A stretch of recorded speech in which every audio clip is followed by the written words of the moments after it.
fucking around doing tracks on my solo album for Duck Down, which was Smoke and Mirrors, and we just kind of liked the chemistry that we had when we did this joint called Don't You Dare Laugh. Just the contrast of all three of our voices kind of went together, you know what I mean? So yeah.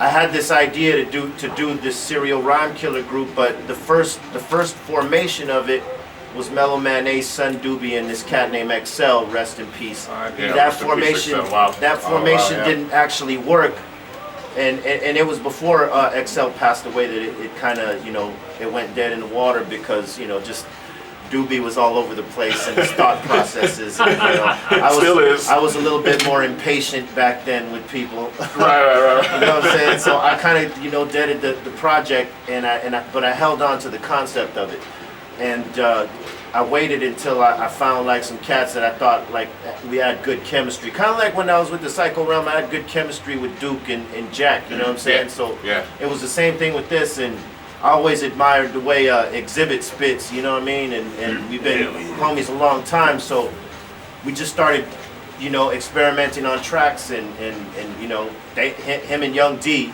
spearheaded the tracks on that. I said, you know what, I want to see what y'all pick, and I'm gonna just go with it.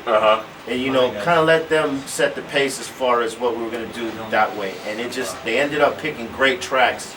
And we were able to spit some heat on that, man. You know, I think it's gonna surprise people because with Cypress, they look at me one way because it's a lot of songwriting. Yeah. It's not like lyrical flippage, like your rapper shit. And I think that's why I don't get a lot of comparisons to the other MCs out there. Because my shit is more about songwriting at that point with Muggs. But you a dangerous MC though. You been. I think people will get that notion when they hear this shit. Because we went more on some MC shit. Because the concept is to kill the beats with the rhymes. Right. You know, serial rhyme killers, you know. And I've deaded about 80 songs. Damn. No shit. Well, if you take averages, right, there's 10 songs per album. Cypress Hill put out 8 albums. That's 80 songs. And that's on the low end. And I murdered all of them. They're all dead. So I guess I would. Y'all make some noise for that up in here. What's up, man? Make some noise for B-Real. Fuck that. Considered a serial rhyme killer, you know, just like he was serial rhyme killing right now. Right. That was just random fucking killing right there. You know what I'm saying? So that type of shit, this like that spirit right there was what caused us to do this particular thing. And you know, some people might look at the title and be like, "Oh, you ain't living that lifestyle. You ain't a serial killer." I fucking know that. But I'll kill these fucking rhymes like nothing. Yeah, no doubt. Slice the fucking throat of these beats right here. You know? No doubt. And so, are you staying busy on the production side of this also too on this project? You know, since we put out Rise Up, you know, the Cypress Hill album, I hadn't been able to like get no beats off, man, because it went all about writing. It shifted into writing and whatnot. So, you know, I'll probably get back on the beats somewhere along the line. But you got it in your arsenal now, so you're good. You're good. Yeah, it's good to walk away from it for a while so you can get a different perspective. And when I get back on it, it'll come back. Because it's the way it is for writing. Sometimes you got to take a little bit of time off, get some perspective, as opposed to just writing every day, because it might become a redundant thing, you know what I mean? You write about the same things, or same thing with DJing, you know what I'm saying? Yeah. So you take a little bit of time off to, like, you know, reset. Fresh. Read some books. Do something else. Get your vocabulary up. Get your metaphors, you know, on another level. Real talk. I'm really laughing out loud right now because that was really funny. He said read some books. Like, read some books. Hey, I'm telling you, dog. When you work with DJ Muggs. He will tell you to read some books, like Phil Jackson tells his basketball players. Here, read this book, because this book would go good with who you are, and it'll teach you something about yourself that maybe you don't know. Right, you know what I'm saying? Muggs has always been good for that, and too. Muggs is like a scientist like that, dog. He'll try to, here, read this book right here. Just tell me what you think about it after. You know what I'm saying? Before you know it, half that shit's in your rhyme, you know what I'm saying? And with that album out now, you guys are also doing the Cypress Hill reunion, the full reunion now with everybody. Yeah, Muggs is back at the helm on production, so we're off to the start with that. You know what I mean? It's gonna be ill, man. Cause can't wait. He's got fire, and you know, a lot of people have been waiting for us to reunite like that.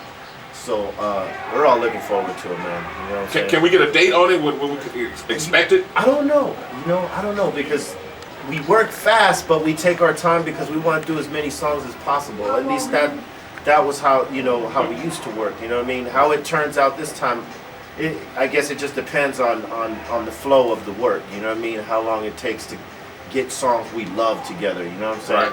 Because I think everybody has a different process now than we used to 20 years ago. You know what I mean? A little bit more experience, and we know how to just make it happen. Right. You know, so but it's about making the songs right, obviously. You know what I'm saying? No doubt, no doubt. So then make the album, put the album out, Oh, yeah. and then back on tour again. And You guys are one of those groups that have never ever stopped touring ever.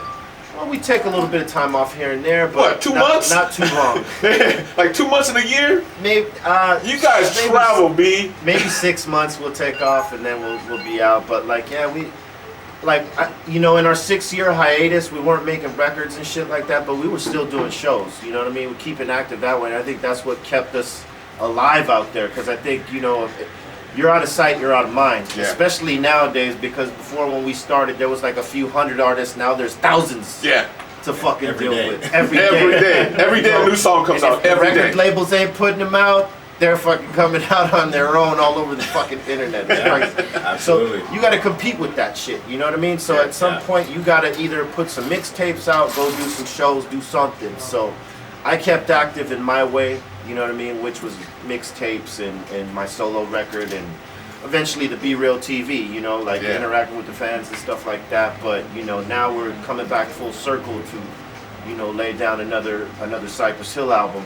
Awesome. You know, for those fans who still appreciate that raw hip hop shit. Get This shit ready, comes y'all. Hell yeah. dark and raw. I can't wait. At least the start of it, right, Ern? Because right, Ern's been there. You heard it? Yeah. It's some dark raw. Ern didn't even say no. He just shook his head like, It's like in the darkest corner of the Temple of Boom. oh, I can't wait. What do you think of Ern's look here? He's going for that real rustic radio producer look. Rustic. Like, with the little beard and mustache. It's real Bobito style. Yeah. He's going very eclectic. Like, I just music history. Go ahead, I don't have a mic. Go ahead. We gotta have somebody like that, dog. Yeah, for sure. But I'm saying the look. He's got the look now. You know what I mean? Like the full, and he doesn't have a mic, so he can't say anything. Chalk, you got some more music in there, I man? do. I'm gonna play this Axel F. It's called Sofa.